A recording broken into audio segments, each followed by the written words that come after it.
بسم الله الرحمن الرحيم والصلاة والسلام على رسول الله سيدنا محمد وعلى آله وصحبه وسلم.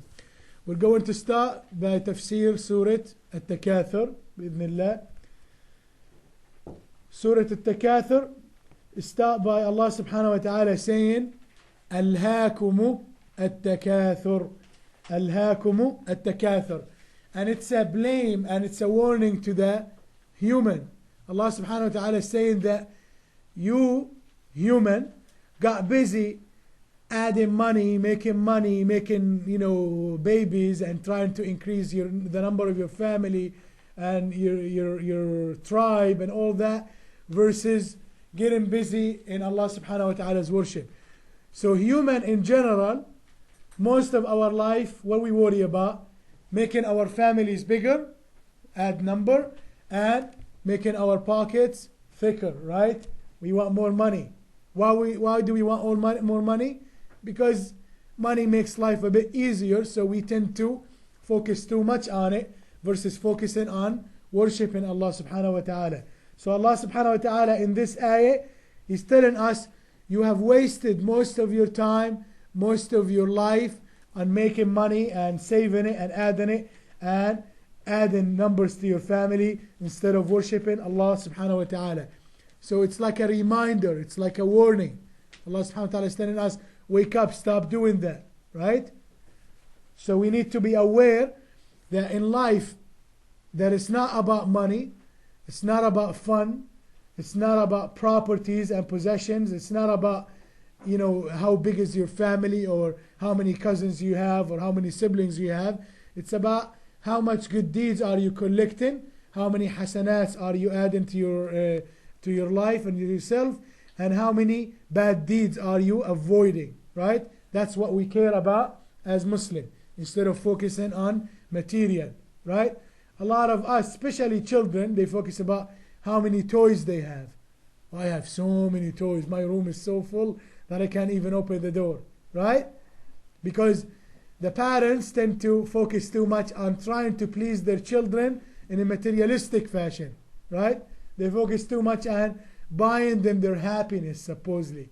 And happiness does not get bought, and it's not purchased in the store, and you cannot get it through getting possession. Happiness is when you are happy with yourself, pleasing Allah subhanahu wa ta'ala. Happiness is when you are a proper Muslim. Happiness is when you're able and capable of reciting the Quran with tajweed and enjoying it and understanding it. Happiness should be for a Muslim every time they learn something new about religion. Every time you learn something new about religion, you should be really happy, because it's a new, beautiful information that allows you to become a better servant to Allah subhanahu wa ta'ala, right?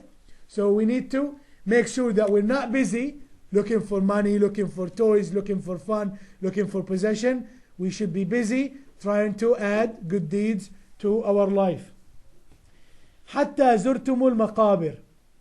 Allah subhanahu wa ta'ala is saying that you human are wasting your life searching for money and happiness and all that until the day you die. When death comes and we're not prepared, then it's a complete misery, because it's the end and there is no time to change anymore, right? So the chance of life, when Allah subhanahu wa ta'ala gave us life and gave us the time to worship Him and learn and understand and become stronger and better religiously, most humans waste it until the day they die, and it's too late then. They're not aware. They were not calculated. They were not thinking ahead. Well, death is soon. Death can happen anytime. I need to be prepared. I need to be ready whenever Allah subhanahu wa ta'ala decides to take me. Right?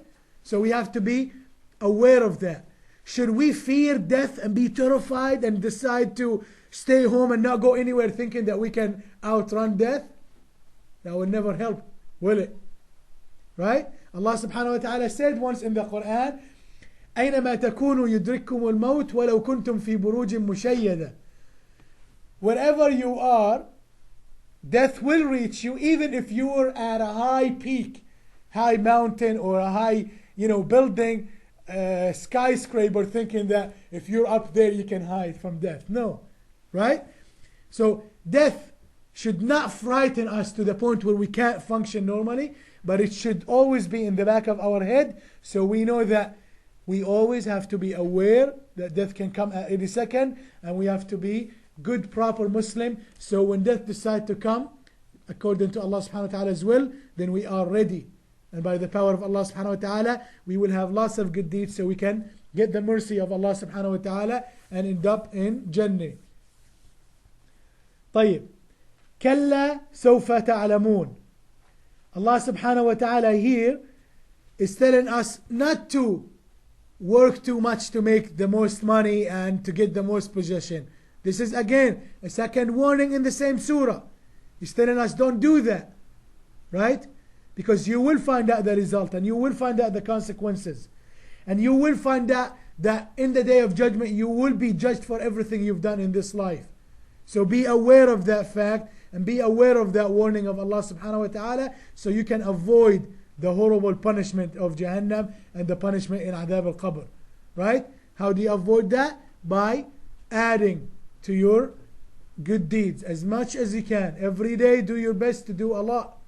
Pray on time, read some Quran, memorize new ayahs, learn new hadith, spread Islamic knowledge, donate to the poor, pray extra, right?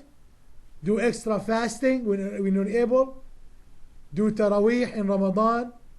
So do a lot of things that can add up to your good deed in order to end up in Jannah and not end up in the Jahannam. وَالْعِيَاذُ بِاللَّهِ. كَلَّا لَوْ تَعْلَمُونَ عِلْمَ الْيَقِينِ.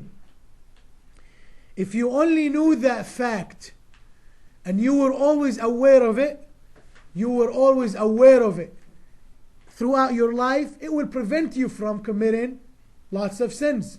If you only knew it and really focus at it and really visualize it. If you visualize the day of judgment and the closeness of death, believe me, it will shake you and it will stop you from doing a lot of bad. Imagine if every time you are about to do something bad, you pause for a second and you say, what am I about to do now?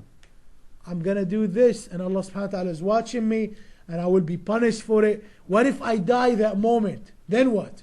Then you're in trouble, right? And we all know